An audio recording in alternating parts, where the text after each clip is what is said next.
Hello दोस्तों, मेरा नाम है हीरा परमार। आज अपन बात करने वाले नीट 2025 के सबसे इंपॉर्टेंट क्वेश्चन के बारे में, यानी कि ईसीजी के बारे में। तो चलिए तो स्टार्ट करते हैं बिना किसी देरी के। जो यहाँ पर ये आपको ग्राफ दे रखा है, इस ग्राफ को बोलते हैं इलेक्ट्रोकार्डियोग्राम, और जो मशीन होती है उसको बोलते हैं इलेक्ट्रोकार्डियोग्राफ। ठीक है ना। और ये टाइम और वोल्टेज के बीच में ग्राफ होता है। तो चलिए तो बताते हैं कि इसमें पी तरंग, क्यू आर एस तरंग और टी तरंग मेनली क्या काम करते हैं और ये क्या दर्शाते हैं। तो पी तरंग होती है ये जब ऐसी नोड संकेत भेजता है आलिन के पास, मतलब ऐसी एनर्जी जब संकेत की उत्पत्ति होती है तो वो आलिन को संकोचन करवाता है, यानी कि आलिन का कॉन्ट्रैक्शन कराता है, जिससे रक्त आलिन से नीले में जाता है। तो यही पी तरंग यही काम करती है कि यही दिखाती है कि आलिन का सिस्टोल हो रहा है, यानी कि आलिन का विध्रुवण बोल सकते हैं अपन। और जब ऐसे नोड से एवी नोड में जब संकेत जाता है, तब ये आलिन का कॉन्ट्रैक्शन होता है, यानी आलिन का सिंकुशन होता है, सिस्टोल होता है।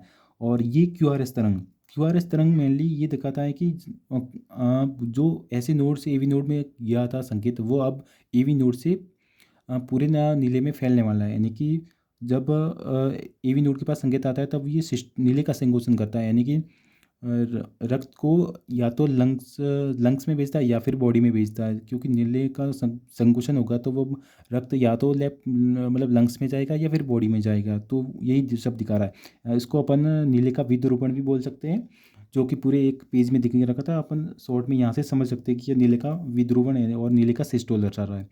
और ये टी तरंग होती है नीले का डायस्टोल, यानी कि जब नीले से रक्त बाहर निकल जाता है, लंग्स में और बॉडी में जाता है, तब ये नीले वापस से फूलने लग जाता है। इसी को नीले का पुनर्ध्रुवण और यहाँ पर नीले का डायस्टोल बोल सकते हैं, यानी कि शिथिल अवस्था में आता है वापस से।